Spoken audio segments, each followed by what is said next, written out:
on a du mal à se dire, voilà, à imaginer cette situation, totalement inédite, malgré tout ce qu'on a pu, vivre les uns et les autres.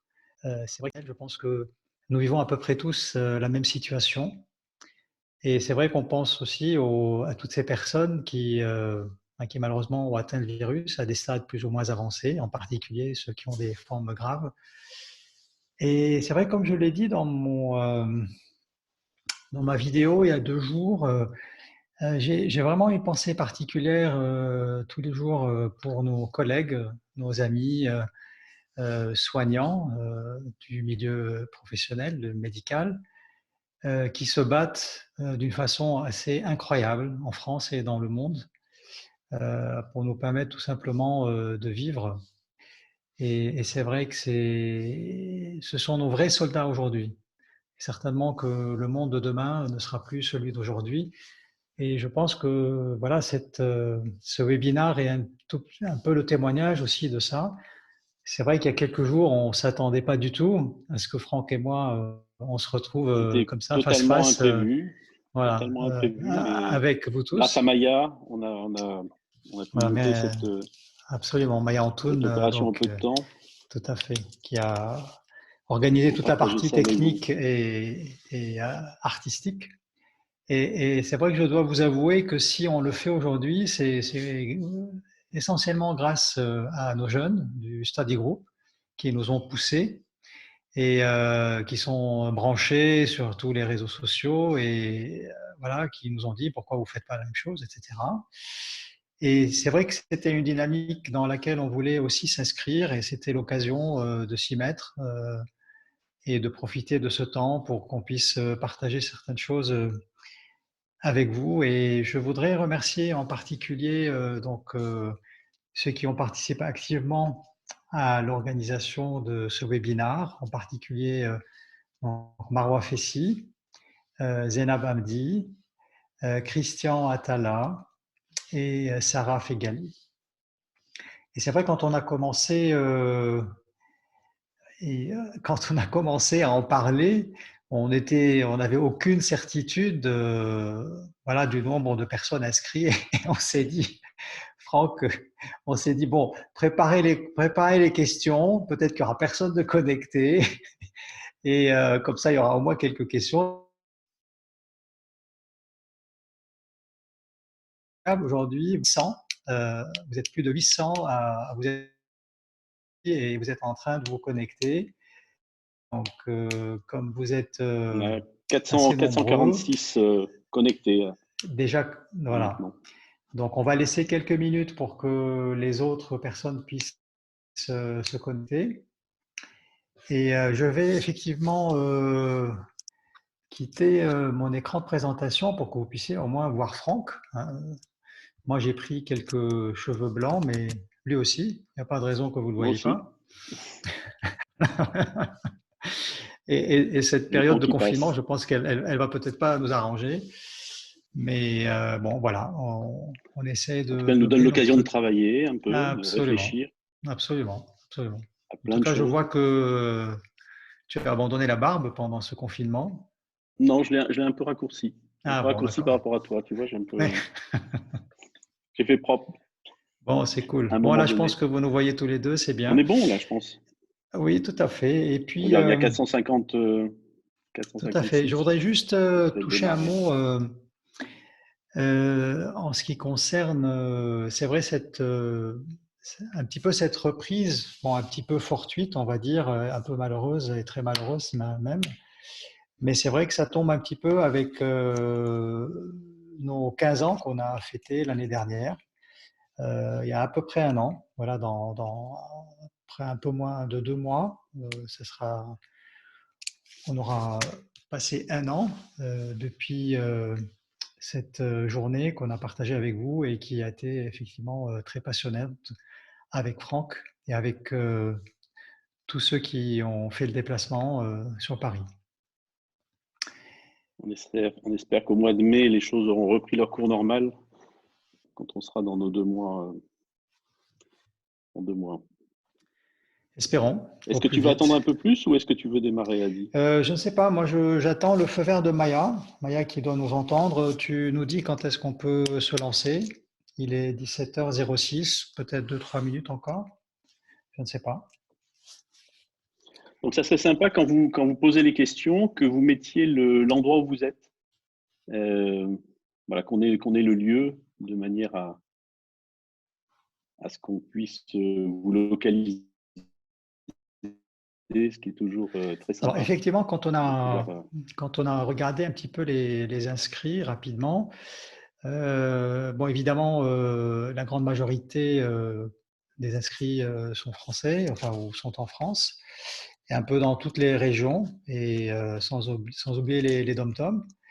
On a aussi pas mal de monde de l'Afrique du Ah Nord. voilà, ça y est, maintenant il y a les endroits de Côte d'Ivoire, Voilà, très de bien. Marseille, d'Aubagne, il y a Thierry de Dieu de Vichy, du Sénégal. C'est absolument génial. Ouais. C'est vraiment On extraordinaire. a beaucoup de gens du Liban aussi. On a le Koweït, même si c'est pas un pays francophone, mais je pense qu'il y a quelques francophones qui doivent travailler au Koweït. On a la Suisse, et puis voilà, oui, l'Algérie, on a dit certainement. Toulouse, Beyrouth, Alger, Strasbourg, Compiègne. Nancy, Ouais. Reims, Liège, donc la Belgique, sympa.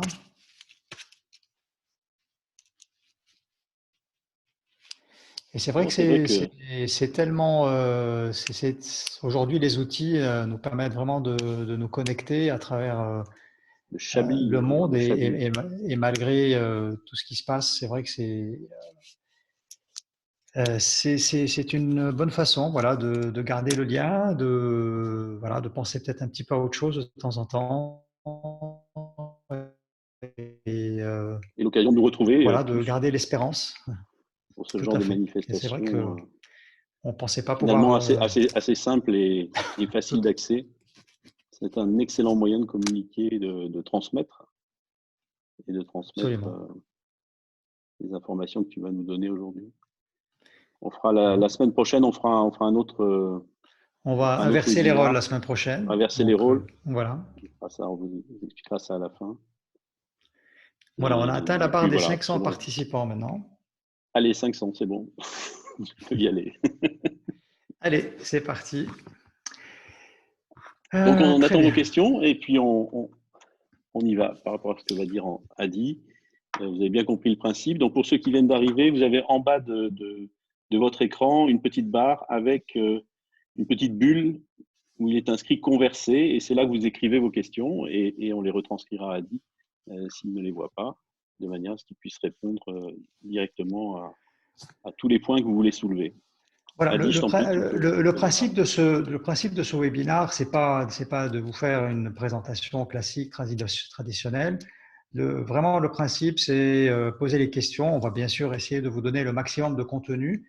Nous avons 1 heure ensemble.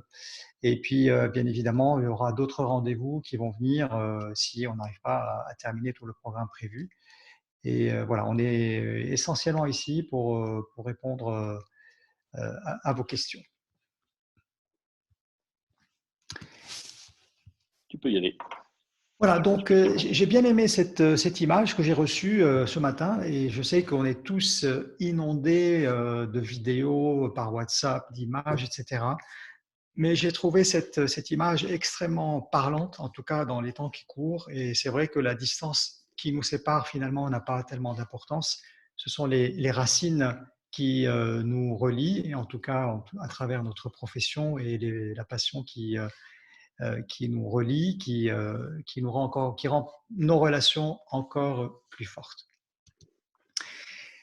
Notre sujet donc va concerner pour ce webinaire le maxillaire postérieur et on est tous conscients donc de 2 phénomènes qui suivent les extractions dentaires dans ce secteur, à savoir la pneumatisation et la résorption osseuse crestale. Vous avez le son? On n'a pas le son de la vidéo, mais on a le. On Mais t'entend. pas le son de la vidéo, bon, c'est pas grave. Donc effectivement, ici, suite aux extractions dentaires que l'on va réaliser au niveau du maxillaire postérieur pour différentes raisons, pour des raisons de carie, pour des raisons parodontales, pour des raisons de fracture, on va avoir une résorption crestale associée donc à la perte de la dent, comme dans tous les secteurs de la bouche, mais aussi une pneumatisation secondaire du sinus maxillaire qui va se développer selon son anatomie, selon la position de l'apex des dents, pour aboutir à une hauteur osseuse résiduelle qui, assez souvent, va nécessiter un aménagement osseux pour pouvoir placer nos implants dans de bonnes conditions. Alors, la vraie question que l'on se pose tous, à partir de quelle hauteur osseuse il va falloir soulever le bas-fond sinusien, à partir de quelle hauteur osseuse on va poser l'indication donc d'une greffe sinusienne, qu'elle soit par voie latérale ou par voie cristale. Je pense qu'il y a un consensus qui dure depuis assez longtemps sur cette hauteur de 6 mm qui semble rester aujourd'hui de mise, c'est-à-dire en dessous de 6 mm, on va le plus souvent poser l'indication d'une augmentation osseuse associée ou pas à la pose des implants ou de l'implant, en fonction bien évidemment de l'architecture de la crête osseuse dans ce secteur postérieur maxillaire. Alors les implants courts, on ne va pas s'étaler là-dessus, mais on sait que c'est une alternative à la greffe du sinus intéressante, faisable dans certaines situations. Et donc, à partir de 6 mm, quand on a une largeur suffisante, quand on a une densité correcte, on va pouvoir, notamment dans des édentements intercalaires comme ça, éviter la greffe de sinus et réaliser une réhabilitation implantoportée sur un implant court. Ici, on a pratiquement 10 ans de recul sur ce cas où on avait 6 mm seulement sous le sinus maxillaire.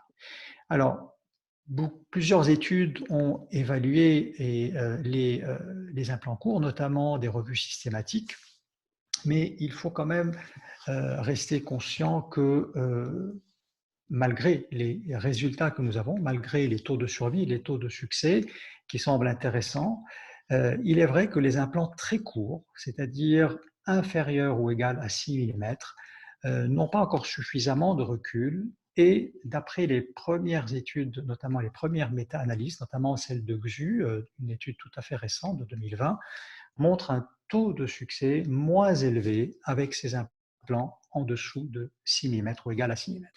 Donc, je pense qu'il faut rester prudent quant à l'utilisation de ces implants très courts. Et il me semble que dans un certain nombre de situations, l'indication d'une greffe de sinus reste encore de mise et nécessaire. On a aussi des problèmes des fois biomécaniques à cause du rapport entre la hauteur de la couronne clinique et de la hauteur de la longueur de l'implant, ce qui aussi peut être problématique sur le moyen et long terme. Donc deux possibilités pour augmenter la hauteur osseuse sous le sinus maxillaire. L'approche crestale, que vous connaissez certainement. On a fait tout à l'heure un petit sondage. Donc pour ceux qui ne le savent pas ou qui ne l'ont pas vu, j'ai posé quelques questions. Donc peut-être pour un prochain webinaire, n'hésitez pas à consulter la page Instagram et Facebook sur laquelle on va poser quelques questions pour qu'on puisse voilà, avoir un petit peu votre retour en avance sur certaines choses.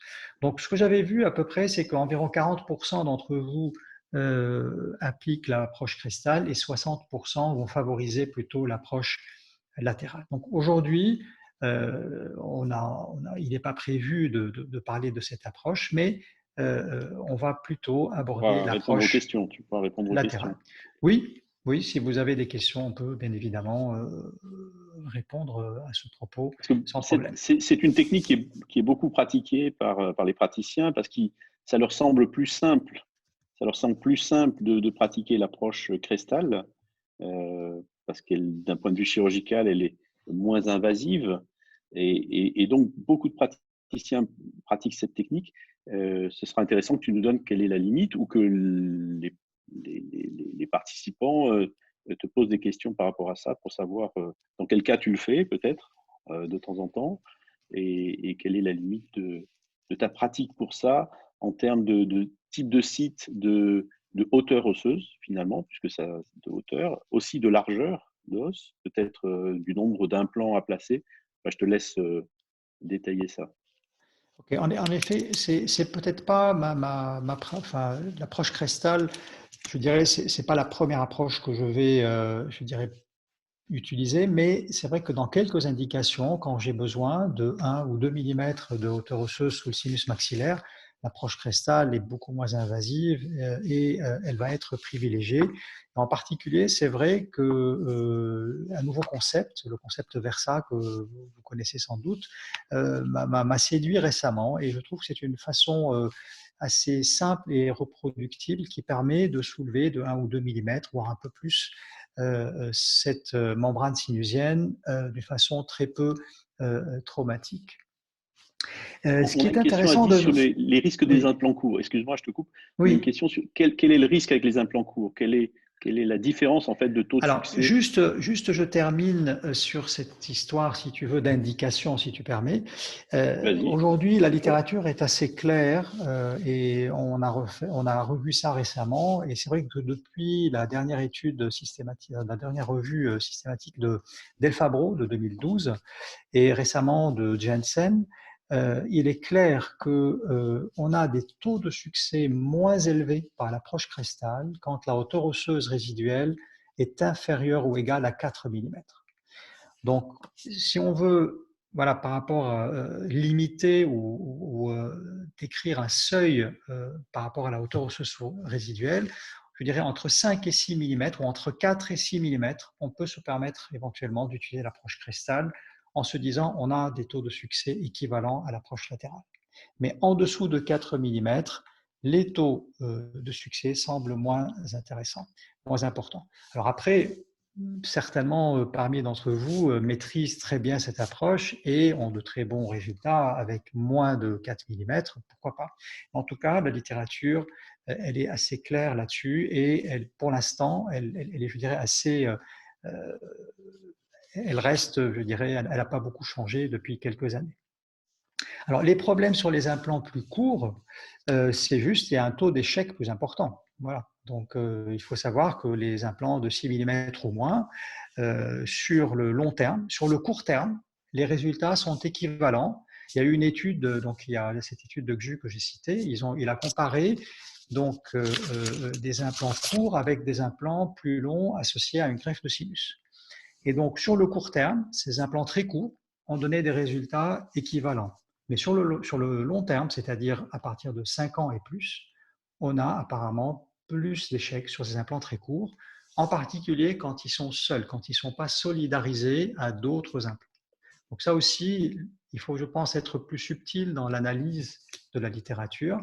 Si vous avez un implant, un édentement intercalaire, peut-être que le résultat serait sans doute similaire. Mais un édentement terminal avec un implant très court, je pense qu'on prend des risques plus importants.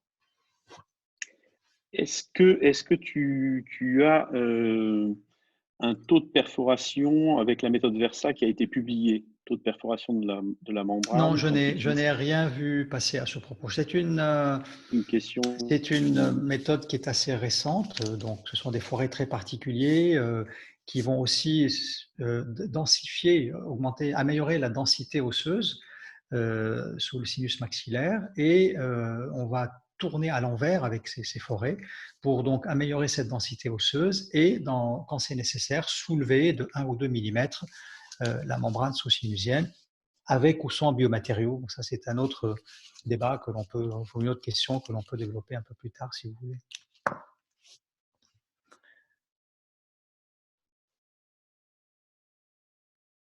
Donc, D'un plan oui. inférieur à 6 millimètres ou inférieur à 8 millimètres? Non, Oui. inférieur ou Est-ce que égal tu à 6 parles d'un plan millimètres. inférieur? Non, on parle des implants très courts, c'est les implants inférieurs ou égal à 6 millimètres. Je pense que pour les implants de 7 ou 8 millimètres ou 8 mètres et demi, je pense qu'aujourd'hui, on peut considérer que ce sont des implants qui ont des taux de succès sur le long terme équivalents à des implants plus longs. Je parle ici des implants très courts. D'accord. Est-ce que tu utilises un implant particulier pour cette approche, un profil d'implant particulier pour cette approche cristal quand tu l'utilises, bien que tu l'utilises rarement? Effectivement, de toute façon, au maxillaire, que ce soit pour l'abord cristal comme pour l'abord latéral, on va privilégier des implants coniques pour améliorer bien évidemment la stabilité primaire, puisque ces implants, puisqu'on est souvent face à une densité osseuse réduite et on est aussi Mhm. face à une hauteur osseuse résiduelle réduite. Donc un implant conique est nécessaire le plus souvent. Et ce que je vais privilégier aussi, ce sont des implants avec un apex réduit, bien plus réduit pour que quand je vais faire un sous-forage, je puisse accrocher mon implant plus facilement et avec mon sous-forage pouvoir donc assurer et améliorer cette stabilité primaire. D'accord. Et dans ce Summers, est-ce que tu utilises cette technique avec des biomatériaux et lesquels? Et sinon, est-ce que tu utilises une technique alternative sans biomatériaux, comme ça a été décrit aussi? Alors Quelle est ton attitude thérapeutique par rapport à effectivement, ça? il y a pas mal d'études qui commencent donc à voir le jour sans biomatériaux, que ce soit pour l'abord cristal comme pour l'abord latéral. Il y a notamment Nedir en Suisse qui a beaucoup travaillé sur ce sujet et ils ont apparemment des résultats équivalents. Je veux bien les croire, je pense que ce sont des études très sérieuses et le fait effectivement de soulever cette membrane sans la déchirer en gardant un caillot qui va aussi être maintenu grâce à l'apex de l'implant, on va sans doute obtenir une régénération osseuse guidée. Alors, la seule chose qui me dérange un petit peu, c'est qu'on va sans doute avoir un affaissement du volume osseux et on aura moins de volume osseux. Les résultats au niveau de taux de survie et taux de succès semblent équivalents avec et sans biomatériaux. Mais je privilégie toujours l'apport de biomatériaux pour maintenir le volume, en particulier quand je fais un abord latéral. Pourquoi? Parce que si un jour je perds une dent dans les sites adjacents, je peux revenir 10 ans plus tard, et on va voir tout à l'heure à travers quelques cours histologiques, on a toujours ce biomatériau qui est là, surtout quand on va utiliser un matériau peu résorbable. On va ainsi pouvoir maintenir le volume augmenté, contrairement à l'absence de biomatériaux où tout autour de l'implant, l'os va s'affaisser. Je pense que l'implant va s'intégrer, va garder une corticale osseuse sans doute fine au niveau de sa périphérie et va pouvoir, je dirais, fonctionner normalement, mais autour de cet implant, on aura moins de volume osseux. Alors, tu voulais pas parler de cette technique, mais finalement, il y a beaucoup de Et oui, questions finalement, on là-dessus. en a beaucoup. Bah oui, bon. Donc, il y a une question de Pascal V, c'est peut-être Pascal Valentini, je ne sais pas si c'est toi. Lors d'une approche cristal, est-il nécessaire de greffer pour gagner 1 ou 2 millimètres? Point d'interrogation. Bah, si tu veux, quand j'ai par exemple 5 millimètres, donc moi je n'utilise pas par exemple dans mon approche, dans mon exercice, des implants de 5 millimètres, il y a des implants de 4 millimètres aujourd'hui.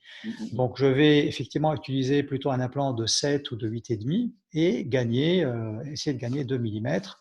Et je ne vais pas faire d'abord latéral pour ça, évidemment. On va faire un petit soulevé de sinus par voie cristal et je vais associer un petit peu de biomatériaux pour dire, voilà, gagner un volume un peu plus important. Mais bon, je pense que sans biomatériaux, sur un petit édentement, sur un implant, si on sans perforation, je pense l'absence de biomatériaux donne d'aussi bons résultats.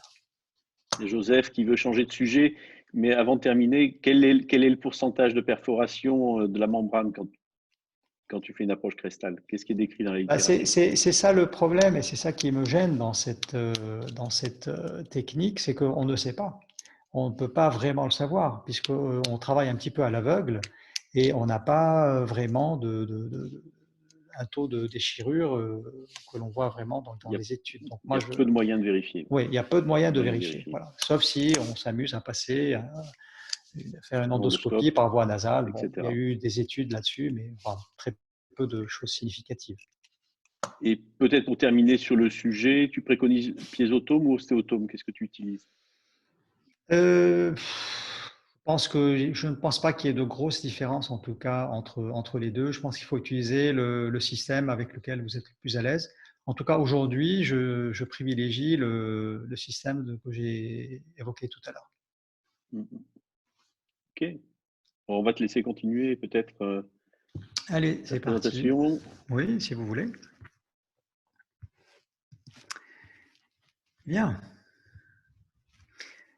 Parlons un petit peu donc de l'approche latérale.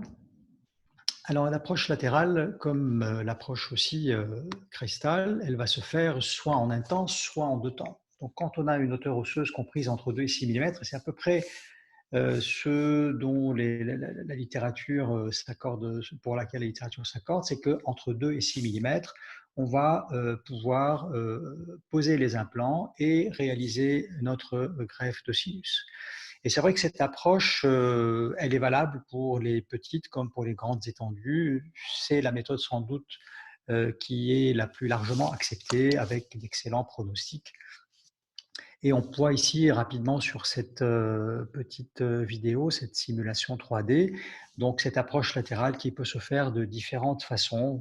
Bon, évidemment, aujourd'hui, on ne peut pas tout décrire, mais on peut soit conserver ce volet que l'on va basculer, on peut aussi le racler, on peut aussi le détacher pour le remettre en place. Donc, différentes techniques existent et on va adapter notre technique à la situation clinique en fonction de l'épaisseur de la corticale vestibulaire, en fonction de l'épaisseur de la membrane du sinus. On va adapter notre technique.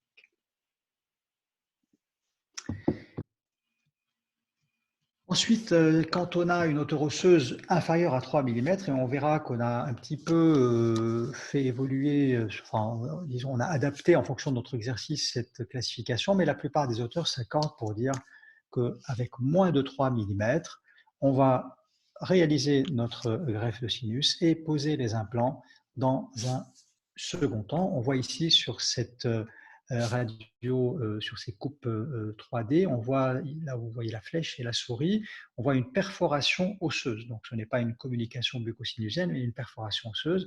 Donc dans cette situation-là, il est bien évidemment préférable de soulever le sinus et poser l'implant dans un deuxième temps, comme quand aussi on a moins de 3 mm de hauteur osseuse. Alors tu as posé tout à l'heure, Franck, une question sur le matériau à choisir. Évidemment, on a différentes options, l'os autogène, de façon théorique, et les différents biomatériaux. Les biomatériaux, on a, comme vous savez, les matériaux synthétiques, les matériaux d'origine animale et les greffes allogéniques d'origine humaine. Aujourd'hui, on compare encore les biomatériaux à l'os autogène et on a pratiquement les mêmes résultats, quel que soit, je dirais, que ce soit de l'os autogène ou les différents biomatériaux qui sont utilisés. Il est clair que l'hydroxyapatite d'origine bovine est celle qui a aujourd'hui le plus de soutien le plus de documentation au niveau de littérature. Donc, cet os d'origine bovine, donc l'hydroxyapatite d'origine bovine, comme aussi les autres biomatériaux, vont réduire la morbidité, éviter le second site. En particulier ici, on n'a pas de réponse inflammatoire, immunologique, on a une structure osseuse similaire à l'os humain, et bien évidemment, on va raccourcir le nombre d'interventions, on va raccourcir, pardon, le temps d'intervention puisqu'il n'y aura pas de site opératoire. Et je pense qu'aujourd'hui, tout le monde s'accorde qu'il faut absolument éviter l'os autogène dans les sinus, dans les greffes de sinus, et privilégier ces biomatériaux. Et c'est ce qu'on a fait depuis de très nombreuses années. Je voulais partager avec vous ce cas sur l'utilisation de ce biomatériau et notamment cette patiente à qui on avait fait donc un soulevé de sinus avec un comblement, comme vous le voyez, au niveau de son sinus maxillaire gauche. Et pour des raisons diverses, elle a professionnelles, personnelles, donc elle s'est absentée pendant un certain temps et elle revient nous voir 26 mois plus tard, un peu plus de 2 ans. Et lors de la pose des implants, on en profite pour faire une biopsie au niveau donc, du site greffé et on fait des analyses, donc une étude histomorphométrique avec des coupes non décalcifiées que nous avons publiées avec donc notre study group et en particulier avec Joseph Head et Hans Zuiten. Et on peut ici apprécier l'adaptation, vous voyez le contact intime entre donc, le bios, cet os d'origine bovine, ces particules d'hydroxyapatite d'origine bovine, qui sont en rose foncé, et l'os recréé, l'os néoformé, qui est en rose clair. Donc on voit ici les lamelles concentriques aussi, on voit les ostéocytes, ici dans les particules du biomatériau, on voit les lacunes ostéocytaires. On voit en bleu ici donc, les ostéoblastes, donc c'est le signe d'un remodelage osseux, du renouvellement osseux. Et je me suis amusé à comparer les valeurs donc, de cette histomorphométrie avec d'autres cas. On avait fait quelques coupes sur quelques prélèvements sur des patients sur lesquels on avait posé les implants à 6 mois après une greffe avec ce même biomatériau. Et ce qui est intéressant de noter, on va ici regarder chaque colonne à part, donc la densité de biomatériaux qui a été pas mal réduite entre 6 mois et 26 mois. Évidemment, ici, ce ne sont pas des valeurs statistiquement significatives, mais on retrouve à peu près ces mêmes valeurs dans d'autres études, notamment celle de notre ami Pascal Valentini, qui a aussi qui a beaucoup travaillé sur ce sujet et sur ce biomatériau en particulier. Et ce qui est intéressant de noter aussi, c'est cette densité osseuse, cet os néoformé qui à 6 mois, et là aussi pratiquement la majorité des études montrent qu'on a entre 15 et 20% d'os néoformé à 6 mois. Et à 26 mois, cet os néoformé a été multiplié par 4. Ce qui veut dire que ce biomatériau qui est très peu résorbable n'a pas empêché cette néoformation osseuse de continuer avec le temps. Et ce biomatériau qui est très peu résorbable, en fait, a besoin de temps. Il est vrai qu'il se résorbe peu, c'est peut-être un inconvénient, mais en tout cas, pour moi, c'est devenu un avantage. Pourquoi? Parce qu'il va maintenir ce volume et il ne va pas empêcher l'os néoformé de se développer et de continuer à devenir de plus en plus important. Il faut par contre lui donner un peu plus de temps. On peut regarder aussi que la densité du tissu fibroconjonctif est passée de 35 à 2%, la densité des lacunes a diminué de 50%, le contact os-bios a doublé, le contact fibreux entre le biomatériau et la partie donc plus les fibres conjonctives, etc., est passé de 46 à 5%, et le contact lacune biomatériau est passé de 26 à 5%. Regardons cette autre situation, un autre patient, donc il y a un peu plus de 10 ans, qui est venu nous voir avec un édentement postérieur maxillaire. On peut ici voir donc ce sinus procident qui a été comblé dans un premier temps. Donc on voit ici une hauteur osseuse réduite et la nécessité de faire ça en 2 temps. Voilà le patient qui revient nous voir un peu plus de 3 ans par la suite. Donc plus, ici on est à peu près 6 ans plus tard. 6 ans et 4 mois plus tard, donc on revoit ce patient, on lui pose ses implants et on fait d'autres biopsies que l'on va comparer aussi aux autres que nous avons faites préalablement, c'est-à-dire celles qu'on a faites à 6 mois, à 24 mois, à 26 mois et à 6 ans. On peut voir ici aussi des images très similaires à l'autre cas, c'est-à-dire des lamelles concentriques, c'est-à-dire des ostéocytes, c'est-à-dire une intimité de contact entre le biomatériau et l'os néoformé. Voilà la partie bleue, cet os en remodelage osseux, les ostéoblastes, et quelques ostéoclastes aussi. Sans rentrer dans le détail à nouveau de ce tableau, ce qu'il faut retenir, c'est qu'entre en gros 2 ans et 6 ans, il y a eu très peu d'évolution. C'est-à-dire qu'on est resté à peu près au même niveau. Si on regarde ici, la densité osseuse, elle est autour de 60%. Par contre, ce qu'il faut noter, c'est que la densité de biomatériaux est passée de 24 à 11, elle a été divisée par 2. Donc, on a une résorption très lente de ce biomatériau et on atteint en gros un pic, je ne sais pas si c'est à 2 ans, peut-être un peu avant, mais on va dire entre 1 an et 2 ans, on va arriver, je dirais, à un pic par rapport à cet os néoformé qui est très près de l'os natif et qui va continuer donc à se remodeler, bien évidemment. Et grâce à ce biomatériau peu résorbable, on va maintenir ce volume osseux obtenu. Ce qui fait que ce patient qui est revenu 6 ans plus tard, il n'y a pas eu de repneumatisation, on a pu lui poser des implants dans de bonnes conditions. Donc, je ne sais pas si à ce stade, tu veux Franck, prendre quelques tu as des questions? questions. On Oui, peut oui, oui, prendre il y a quelques questions, oui, avant de passer beaucoup de au questions. chapitre suivant. Alors, on va les reprendre dans l'ordre d'arrivée. Est-ce qu'il y a un risque d'infection plus important à faire un sinus plus implant avec mise en place des vis de cicatrisation, entre faire du 1 temps ou du 2 temps chirurgical? Est-ce que tu peux revenir là-dessus, peut-être? Est-ce qu'on voit les deux images ici? Ah non, je n'ai pas arrêté le partage, pardon. Ah, ça y est, voilà. Donc, Risque infectieux plus effectivement, important, 1 temps, 2 temps? alors, le plus souvent, je fais du 1 temps chirurgical, c'est-à-dire quand j'ai suffisamment de stabilité primaire, grosso modo un minimum de 20 Nm/cm, je ne vais pas enfuir mon implant. Donc, je vais poser le pilier de cicatrisation et mieux encore, le pilier définitif dans les secteurs postérieurs. On va connecter les piliers coniques, les MUA, directement le jour de l'intervention pour ne plus perturber cette attache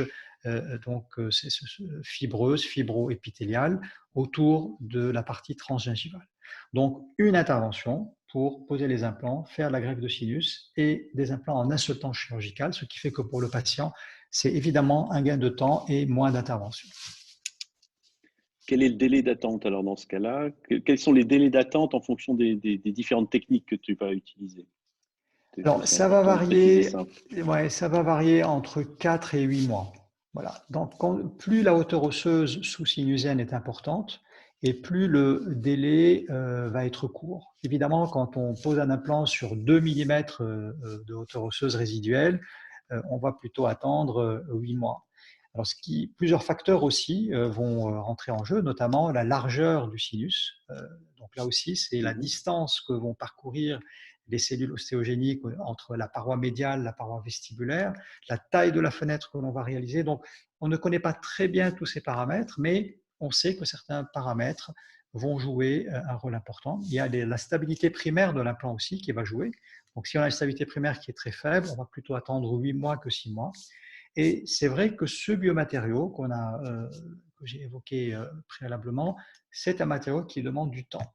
Je sais qu'il y a beaucoup de praticiens qui utilisent l'os allogénique, notamment le biobank en France, et on sait que le biobank se résorbe plus rapidement, il va avoir un remodelage osseux qui est plus rapide et probablement qu'on va pouvoir intervenir plus rapidement, peut-être à 5-6 mois au lieu de 6 à 8 mois. C'est très possible, mais malheureusement, on n'a pas vraiment d'études sur ça encore. Qu'est-ce que tu penses du PRF? Parce que forcément, c'est ou de la technique Manitua ou du PRGF.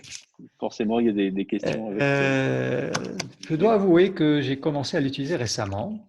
Voilà. Ceux qui me connaissent savent que bon, j'ai pas particulièrement, enfin, j'ai pas beaucoup d'expérience. J'ai pas, on peut dire, j'ai pas du tout d'expérience avec les PRF puisque c'est tout à fait récent. Et en tout cas, ce que nous dit la littérature, et j'étais très heureux de voir qu'il commence à y avoir des études intéressantes. Le PRF commence à être utilisé un peu partout dans le monde. Et une étude récente, notamment de LIU de 2019, c'est une étude systématique qui a pu récolter 5 études contrôlées, c'est-à-dire randomisées avec des sinus avec et sans PRF. Ce qui est déjà une bonne chose, parce qu'il y a quelques années, on n'avait rien. Donc on disait on n'a rien et on ne sait pas trop. Voilà. Certains vous disent que ça améliore la cicatrisation gingivale, etc. En tout cas, aujourd'hui on parle du sinus, on va rester dans l'indication du sinus. Cette étude de l'U ne montre aucune différence dans la régénération osseuse comme dans la quantité osseuse, même au niveau muqueux, ils n'ont pas trouvé de différence entre les cas traités avec et sans PRF. Je pense néanmoins qu'il y a un intérêt pratique de l'utiliser dans le cadre des greffes de sinus. Je dirais qu'il y a deux choses intéressantes. Dans un dernier cas sur lequel je l'ai utilisé, j'avais une perforation de taille moyenne. Donc, au lieu d'utiliser une membrane extérieure, j'ai utilisé la membrane que j'ai pu faire avec le PRF pour obturer cette membrane. Et le fait aussi de faire avec notre biomatériau ce qu'on appelle le sticky bone permet effectivement de tasser d'une façon un peu moins éparpillée ces granules osseuses et en cas de déchirure plus ou moins importante, peut-être peut-être éviter aussi la fuite du biomatériau en cas de déchirure. Donc, c'est un avantage intéressant pour utiliser donc, le PRF dans les greffes de sinus. En tout cas, pour une question plus pratique que biologique, je dirais. Ok, il y a une question un petit peu technique. Lorsque tu as une perforation osseuse sans CBS, c'est-à-dire tu as une perforation osseuse, mais la muqueuse, elle, n'est pas perforée et que tu dois faire un comblement de sinus, la séparation, bien évidemment, de la membrane de Schneider et du tissu cicatriciel n'est pas simple. Est-ce que tu as un truc à donner? Est-ce que tu as euh, quelque chose que tu fais chirurgicalement pour séparer ce tissu mou en deux parties, c'est-à-dire une partie qui va dans le sinus et puis une partie qui reste dans le lambeau? Alors Autrement dit, il n'y a effectivement, pas bon, d'os. on a des vidéos qui montrent ces techniques d'une façon, cette approche particulière d'une façon un peu plus détaillée. On pourra le montrer Euh, dans un autre webinaire, voilà, peut-être, on fera à peut-être. l'occasion.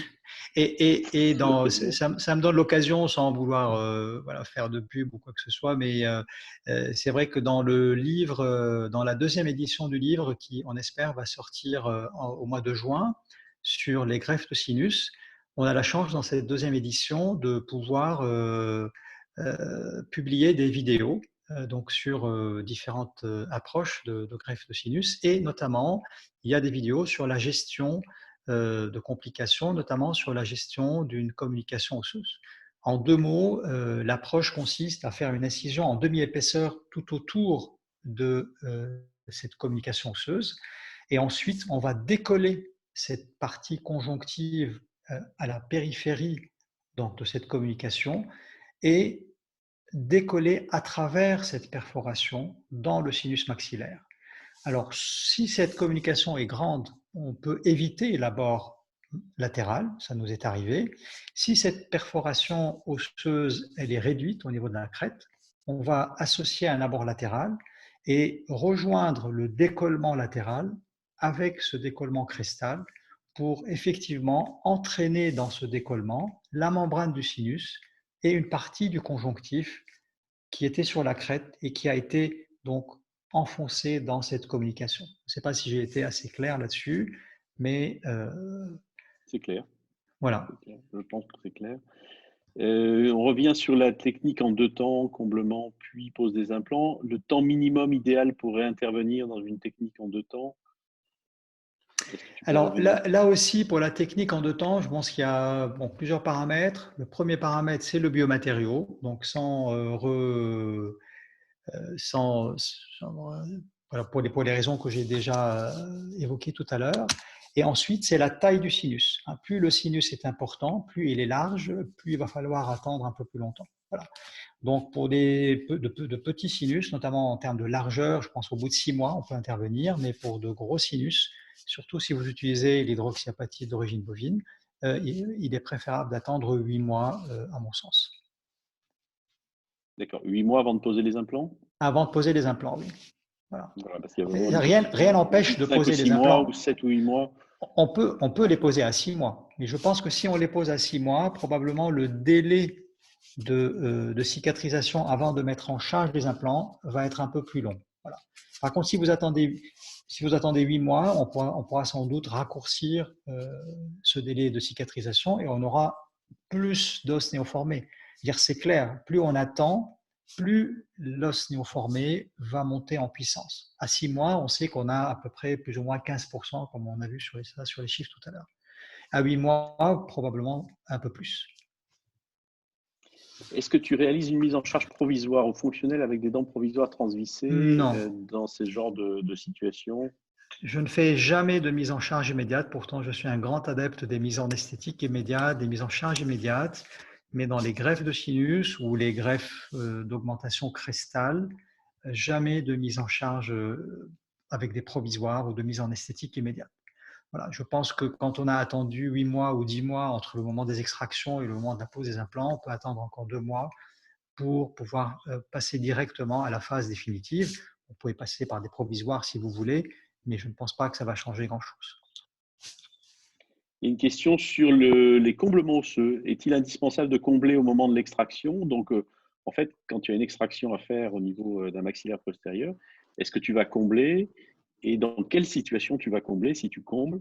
Quel est ton arbre de décision par rapport à ça? Et quels sont les critères cliniques et radio que tu vas utiliser?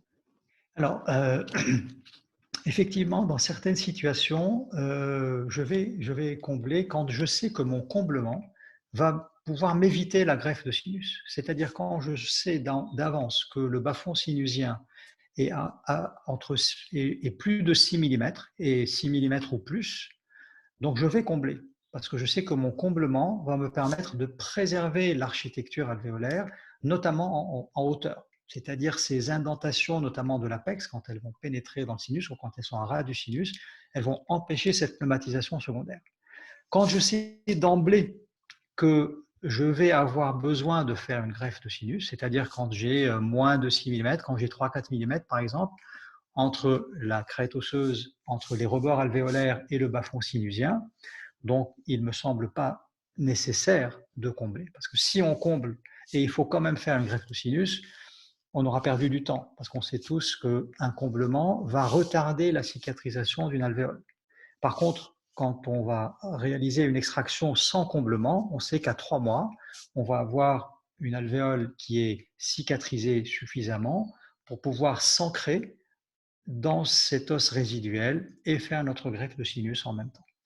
Donc, voilà mes critères de comblement. Quelle granulométrie tu utilises pour les biomatériaux dont tu vas te servir? Quelle est la Alors, granulométrie? dans les sinus, Dans les sinus, oui. alors dans les sinus, c'est le gros grain. Pendant très longtemps, j'ai utilisé les grains fins. Et depuis plusieurs années maintenant, j'utilise le gros grain qui a montré des résultats équivalents par rapport au grain fin. Alors, je vous le dis très simplement, puisque voilà, on est ouvert et transparent, on l'utilise pour des raisons aussi économiques, puisque pour le même grammage, vous avez 50% de volume supplémentaire en termes de comblement. Donc, on va privilégier le gros grain pour pouvoir, avec la même quantité et le même coût, combler un volume plus important. Très bien. Est-ce que tu veux continuer ta présentation ou prendre d'autres questions? Parce qu'il y en a indéfiniment. Il ne nous reste plus que 10 minutes, donc on va peut-être au moins passer à un cas clinique si vous voulez. Et puis, Allez, on y va. voilà, non, peut-être plus puisqu'on a commencé à 10. Je ne sais pas, on va laisser attendre le message de Maya. Voilà, je pense qu'on peut peut-être finir à 18h10 puisqu'on a commencé à peu près à 17h10. Allez, let's go. Tu peux continuer. Voilà, donc en 2016, avec notre study group, on a proposé une nouvelle classification, une de plus, oui, je sais, il y en a plein dans la littérature. Alors, je n'ai pas lancé la vidéo, Il faut que pardonnez-moi, je n'ai tu pas remettes la partagé mon présentation. Ouais. écran, je me suis lancé avec mon entrain habituel. Voilà, parfait. Voilà. Voilà donc la publication qui a été faite dans la RES et à travers laquelle nous avons donc fait cette proposition de classification. Je vous rassure, on ne va pas rentrer dans tous les détails de ces différentes classes, mais on va tout simplement les aborder au fil de l'eau à travers les cas cliniques. Voilà. Donc la classe 1, comme on le voit ici sur cette coupe, c'est un volume osseux réduit sous le sinus maxillaire entre 2 et 6 mm, avec une largeur de 6 mm au moins, et avec donc un décalage vertical et latéral préservé. Donc voilà des 4 critères qu'on a pris en considération pour nos 6 classes. La hauteur osseuse sous le sinus maxillaire, la largeur de la crête osseuse et le décalage des bases par rapport aux antagonistes dans le sens latéral comme dans le sens vertical. Donc ici, nous sommes dans une situation, on va dire, classique, avec une hauteur osseuse entre 2 et 6, une largeur correcte et pas de décalage de base. Voilà ce patient donc, qui avait donc un édentement au niveau du secteur postérieur maxillaire. Donc, il a eu sa préparation parodontale. On voit ici un léger décalage vertical, pardon, mais c'est pour ça aussi que je vous ai montré ici son sourire latéral qui ne découvre pas sa gencive. Donc, on ne va pas l'embêter avec une augmentation crestale, bien évidemment, sans cette demande esthétique et sans cette nécessité d'un point de vue esthétique. On peut voir sur un panoramique ici la hauteur osseuse sous-sinusienne qui est plutôt réduite au niveau donc, des 2 molaires absentes, le bilan long cône préalablement à la thérapeutique parodontale, préalable à l'intervention sur ce patient au niveau du secteur 1. Voilà notre examen cone-beam. On peut voir ici la hauteur osseuse. Vous voyez, à certains endroits, on était à peine à 2 mm, un peu moins de 2 mm, et à certains endroits, on avait à peu près 3 mm. Et souvent, quand la hauteur osseuse est réduite, et c'est la raison pour laquelle on a un petit peu shifté, je dirais, cette classification, c'est quand il nous reste 2 mm, souvent c'est une hauteur qui est corticale, ce qui fait que l'ancrage, la stabilité primaire est tout à fait possible.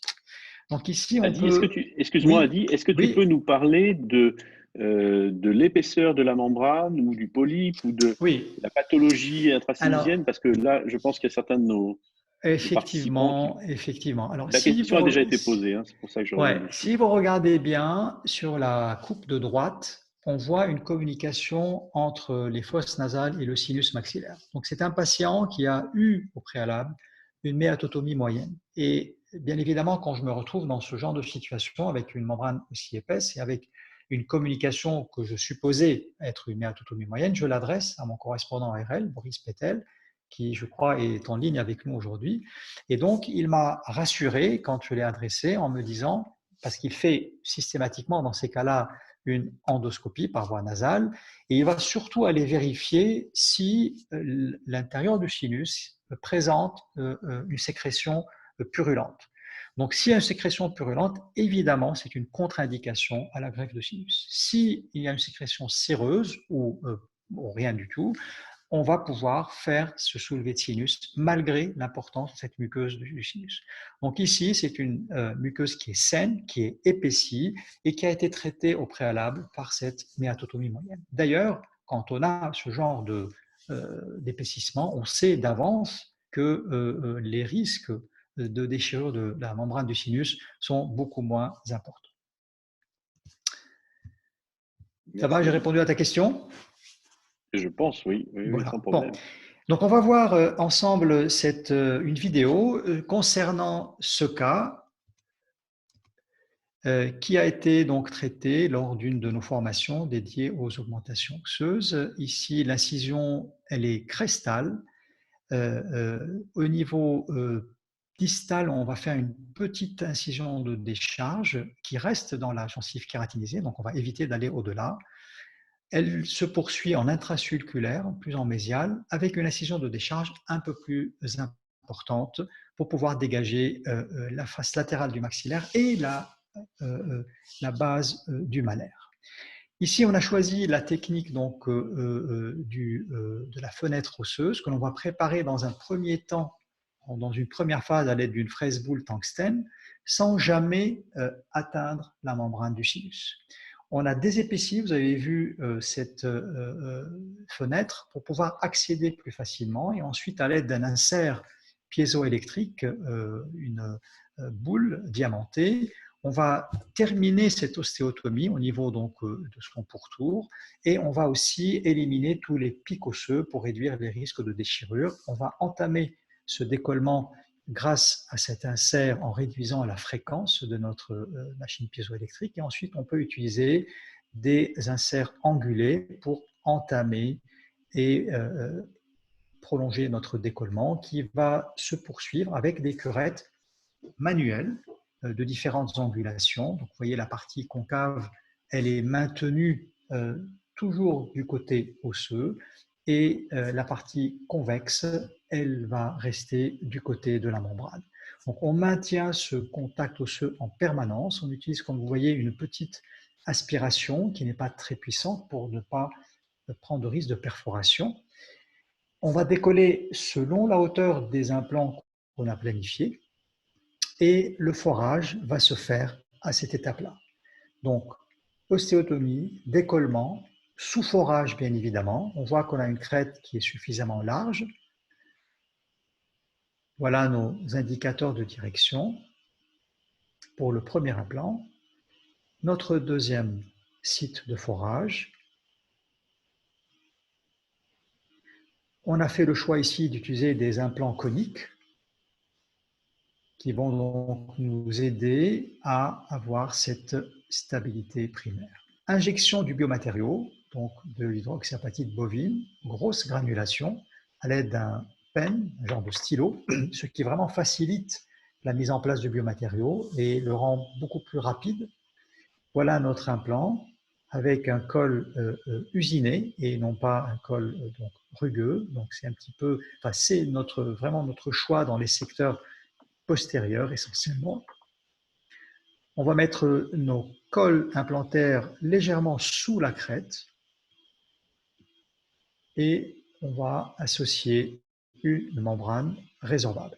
Souvent, cette membrane ne sera pas fixée, mais dans ce cas précis, on a voulu élargir légèrement la crête osseuse. Ce n'était pas une obligation, mais comme on y était, on voulait avoir notre balcon osseux un peu plus important du côté vestibulaire, raison pour laquelle nous l'avons donc fixé et ensuite rabattu du côté palatin. Ici, on voit l'incision périostée qui reste très superficielle, que l'on fait que quand on fait une augmentation crestale. Donc, quand il y a une greffe de sinus exclusive, on ne fait pas du tout cette incision périostée. Ici, comme on a cette petite augmentation latérale, horizontale, on a donné plus d'élasticité à notre lambeau pour pouvoir le fermer sans tension. On va fixer notre premier point en mésial et ensuite, on va réaliser la fermeture du site. Alors, bien évidemment, ici, comme on a fait une ROG, les implants seront enfouis. S'il n'y avait pas eu de ROG associé, les implants n'auraient pas été enfouis, comme on l'a signalé tout à l'heure. Un point matelassier permet de rapprocher les berges vestibulaires et palatines. Et ensuite, avec des points discontinus résorbables, on poursuit la fermeture de notre site.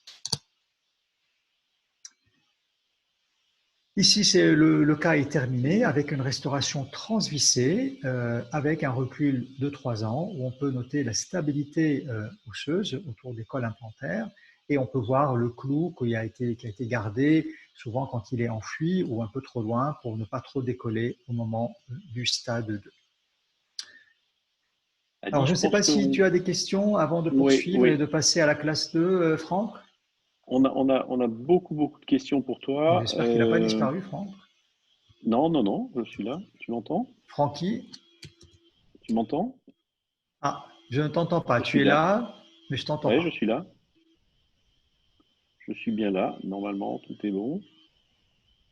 Je ne sais pas si les autres t'entendent, mais moi, je n'ai pas de son à l'instant. Non, normalement, c'est bon.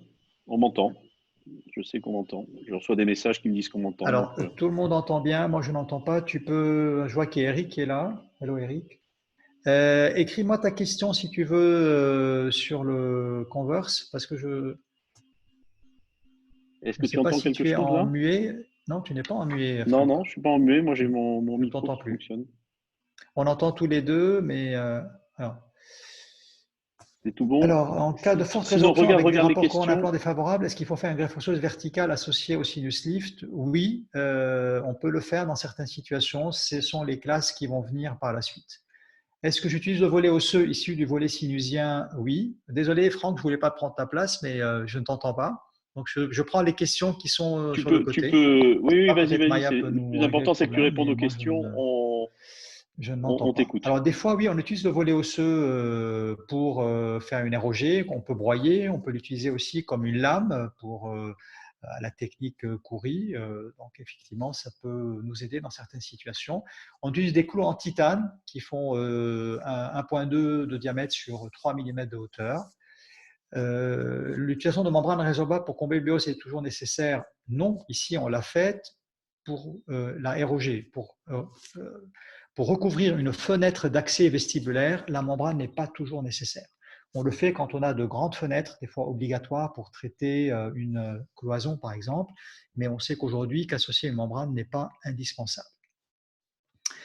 Oui, on peut mettre une prothèse amovible transitoire du moment qu'elle n'appuie pas sur la partie vestibulaire. Donc, on va l'alléger pour qu'il n'y ait aucune pression sur la fenêtre vestibulaire. Alors, les repères pour faire la fenêtre, effectivement, c'est votre scanner qui va vous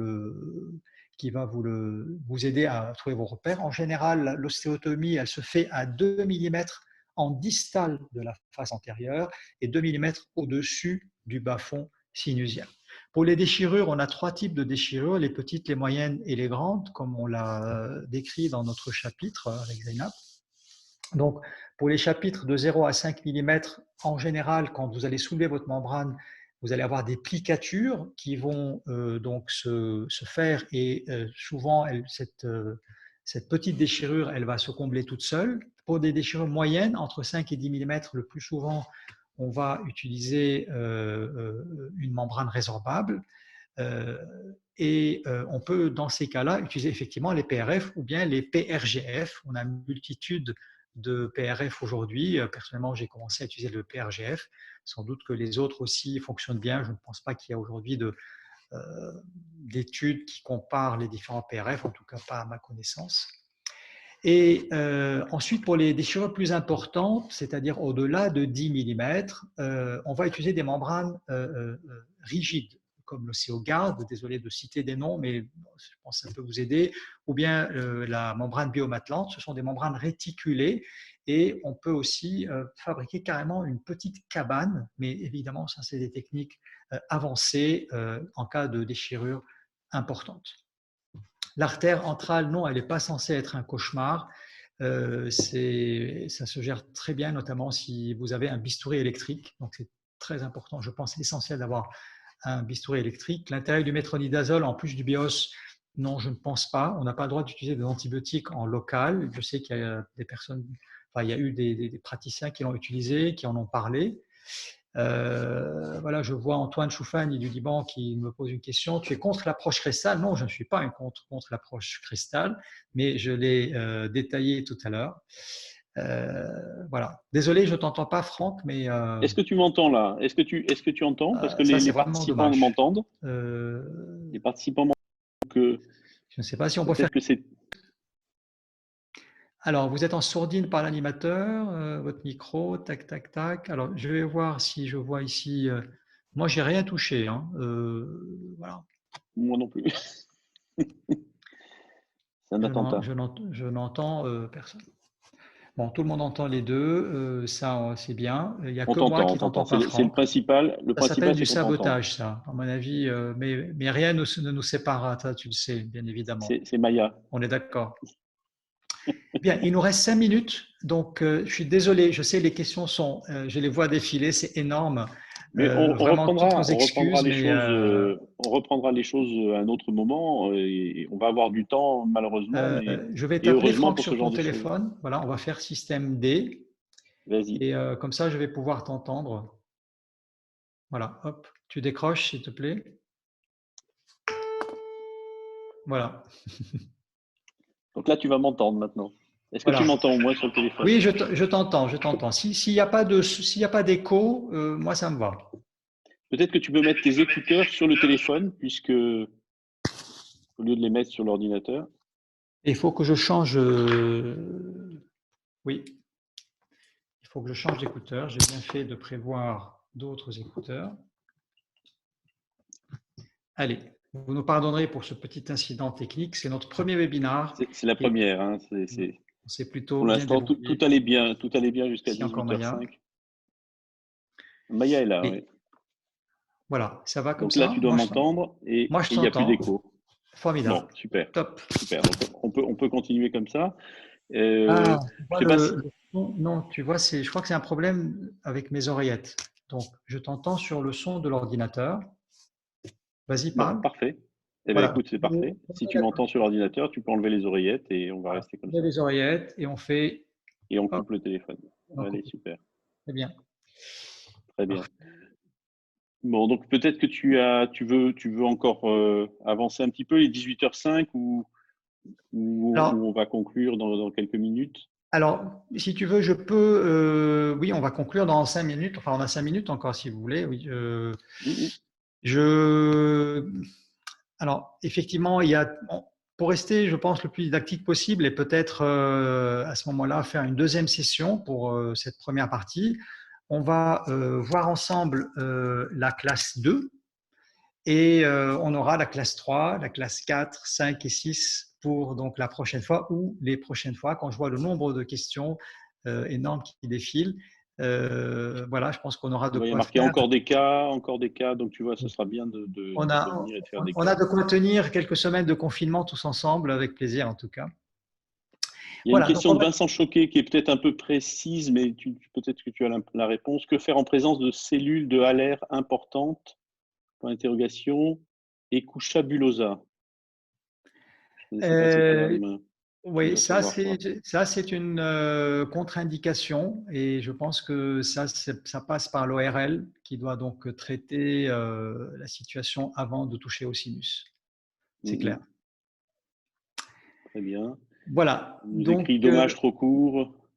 ouais, non, mais bon, il y en aura d'autres. Ouais, Mais on en va tout en faire cas, d'autres. On va en faire d'autres. c'est le principe des webinars. En tout cas, c'est à peu près, en général, c'est 45 minutes. Donc là, on s'est donné 1 heure, mais voilà, on est là et voilà, maintenant que c'est parti, que la machine tourne, on va vous tenir au courant. Restez branchés sur les réseaux sociaux et vous aurez des informations assez rapidement.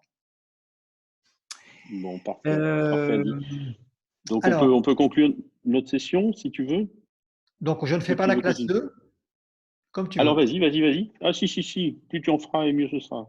Voilà, Tout donc le on monde va sera quand même content. passer la classe 2. Donc ici, on a une hauteur inférieure à 2 mm. On a une largeur donc confortable, supérieure ou égale à 6 mm. Et le décalage vertical et latéral sont préservés. Donc pas de décalage de base par rapport aux antagonistes. Donc dans ce cas-là, on va réaliser notre greffe de sinus. On va attendre, comme on l'a dit tout à l'heure, 6 à 8 mois en général et poser les implants dans une deuxième phase. Voilà notre situation clinique. Un édentement. Essentiellement, on va se concentrer sur l'édentement postérieur maxillaire gauche. On peut voir ici la proximité du sinus maxillaire. Il est évident ici qu'on ne peut pas poser nos implants en même temps. Donc, il va falloir soulever cette membrane du sinus et poser nos implants dans une seconde phase. Si on regarde bien, peut-être que je ne sais pas si vous arrivez à voir ici, il y a le tiret blanc, mais on voit une communication osseuse, un petit peu comme le cas qu'on avait vu tout à l'heure, et non pas une communication bucco-sinusienne, évidemment. En cas de communication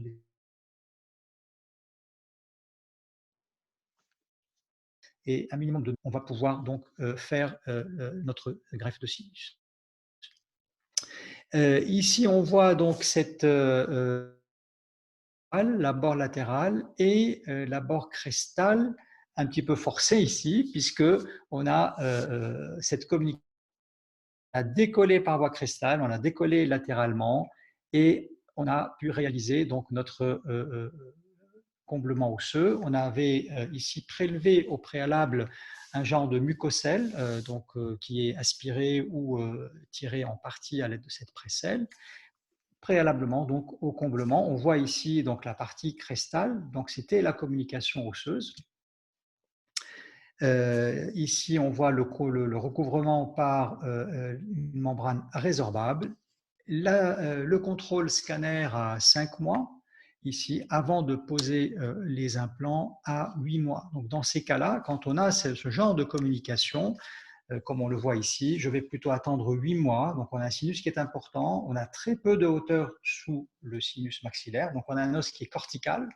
Plus l'os est cortical et moins la vascularisation va se faire. Donc, c'est un des critères aussi qui vont nous permettre de déterminer ce délai de 6 à 8 mois. Et donc, au bout de 8 mois, mise en place de nos implants qui ont été enfouis ici tout simplement parce que la patiente portait une prothèse amovible. Donc, dans ces cas-là, il est nécessaire de les enfouir. Le stade 2, 2 mois plus tard, et les restaurations d'usage qui ont été faites avec un recul ici de 8 ans, avec une très bonne stabilité autour de nos cols implantaires. Voilà, il est 18h10. Voilà, donc je pense qu'on peut conclure. Je te laisse. Parfait, Adi. Ouais, c'était une très belle présentation. Tous nos participants sont ravis. Euh, Écoutez, je pense que c'est une super occasion de se retrouver régulièrement pendant cette période de confinement.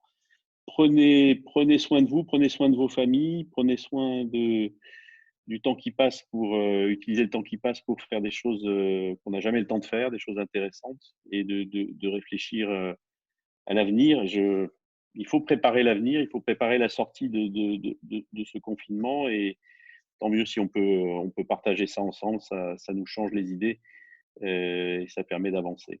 Voilà, Très bien. Adi, tu peux donner un petit Alors, dernier mot si tu veux et puis on va voilà, quitter donc je voulais aussi nos partager participants. exactement ce même sentiment avec Franck, qui, dans cette période extrêmement difficile par laquelle nous passons, dans le monde entier et en France en particulier, voilà, on reste solidaires, je pense déjà entre nous, ce qui est énorme. Le fait d'avoir pu rassembler, grâce à la volonté de tous, autant de monde autour d'un sujet, c'est vrai qu'il n'a rien à voir avec l'actualité, mais bon, comme tu l'as bien dit, il faut aussi se préparer pour une reprise, on l'espère le plus vite possible. Et voilà, c'est une façon pour nous de communiquer avec vous, d'être solidaire avec vous et voilà, de partager ces moments et qu'on espère sans doute plus fréquents. Et on vous donne rendez-vous la semaine prochaine avec Franck, qui va lui-même vous faire la présentation. Et Une présentation sur l'architecture des tissus mous. On aura un sujet sur esthétique et implant. Là aussi, avec toujours des questions, des débats et sur le même principe, puisqu'apparemment ça vous a plu. Et donc, on va continuer comme ça. Voilà. très bien, Euh, bonne soirée à tous. Bonne soirée. Et puis, à très bientôt. à bientôt. À très bientôt. Prenez bien soin de vous. Au revoir. Bonne soirée.